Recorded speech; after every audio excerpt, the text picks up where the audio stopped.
Thank you for joining me for another quick hits conversation. I'm Dr. Robyn.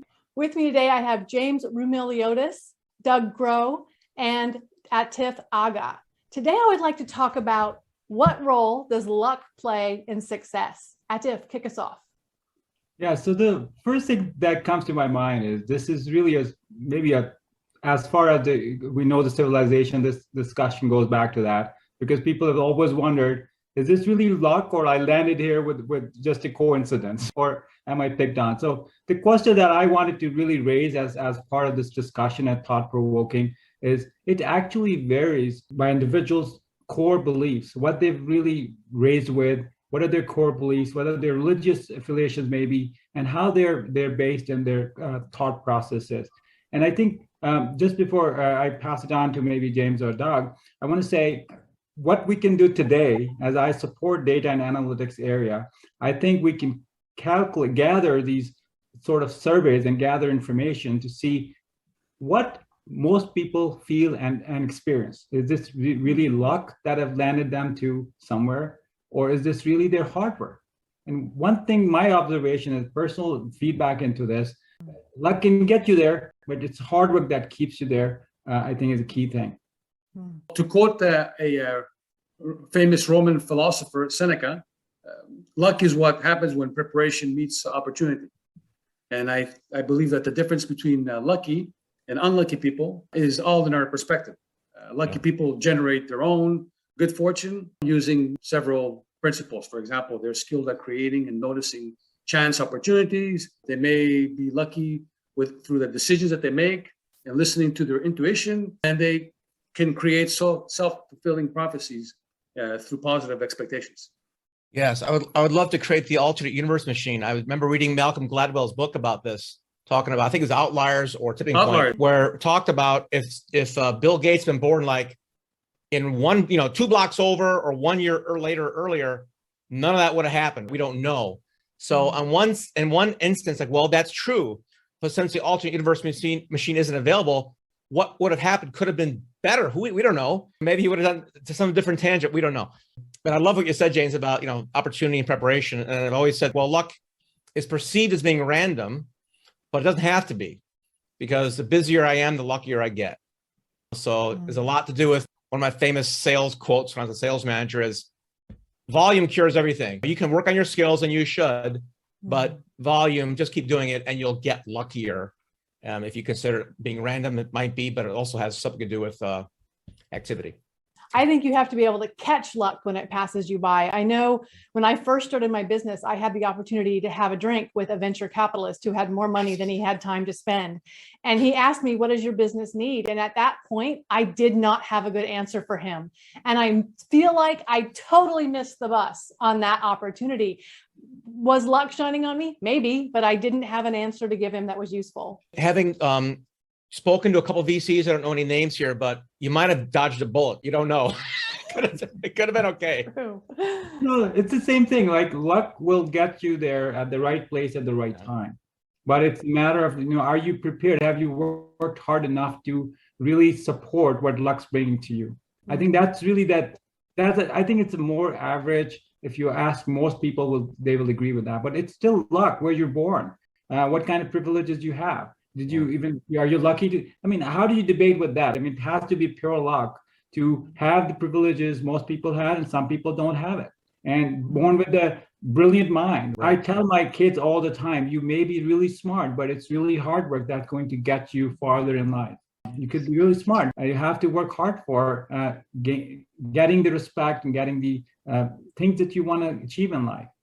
And that's really where the happiness lies. If you haven't worked hard for it, you just got it by luck.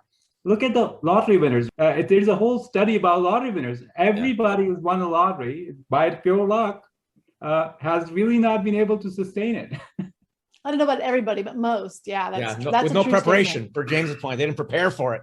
Yeah. So mere talent is only a fraction of the cause of success. It's also opportunities, the timing, the chance, those also play a role. And luck basically means that a variable is random and the outcome just happens. I'm a long distance runner, and there's nothing lucky about it.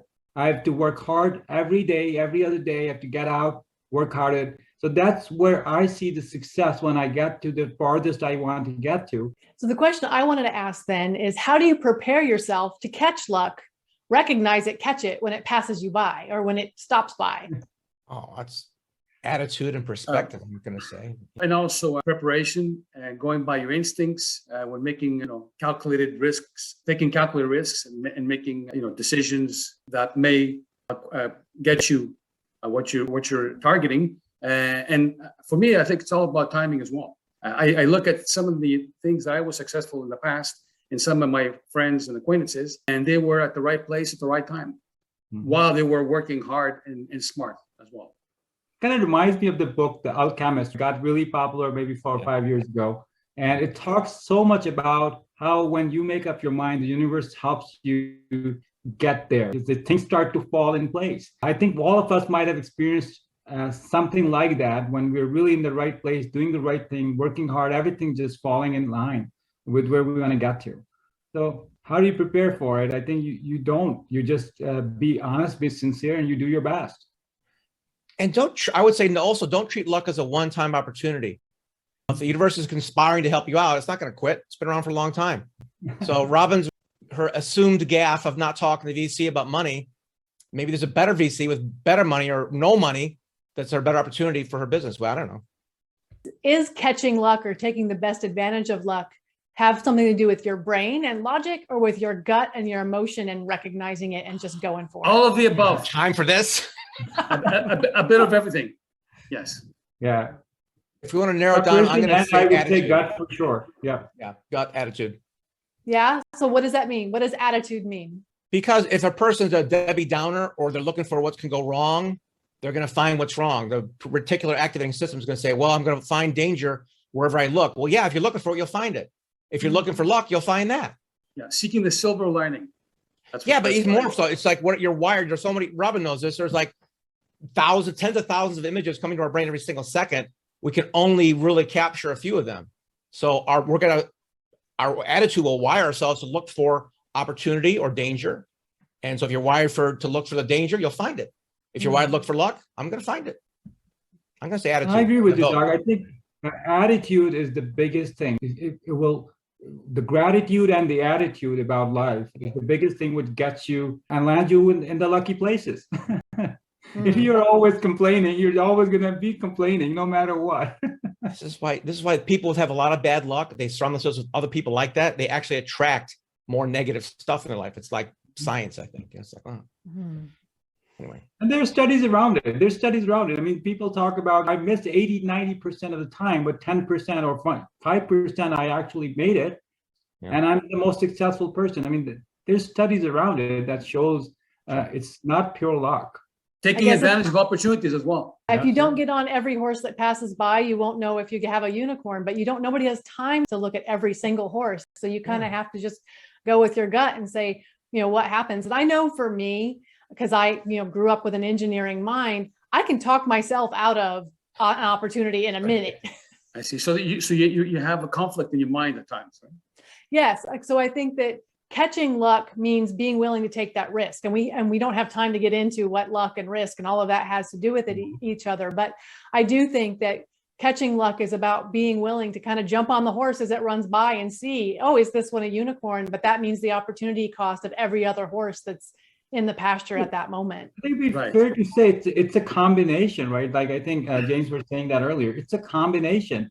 You have to have the courage. You have to have the right foundation to make that call. You could be the most experienced person, but if you don't have the courage to jump on that horse, you're going to miss it.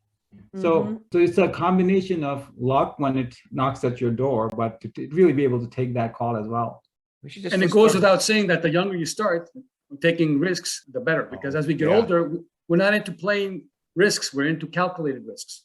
Yeah, but it's never too late either. I think that's something. Yes, it's better to plant a tree 20 years ago, but plant one today. Yeah. I think Grandma's right. At the end of the day, it's trust your gut. Robyn trusts her gut. She didn't talk to VC. Probably a good idea. Who knows? But I'm going to say it was a good decision. Awesome. Sometimes passing on the horse is a good idea too. That is our 10 minutes. Thank you so much for having this conversation with me. I look forward to doing it again. I was so lucky to have the three of you today. I'll talk to you Thank you. soon. Thank you. Thanks. You bet. Thank you.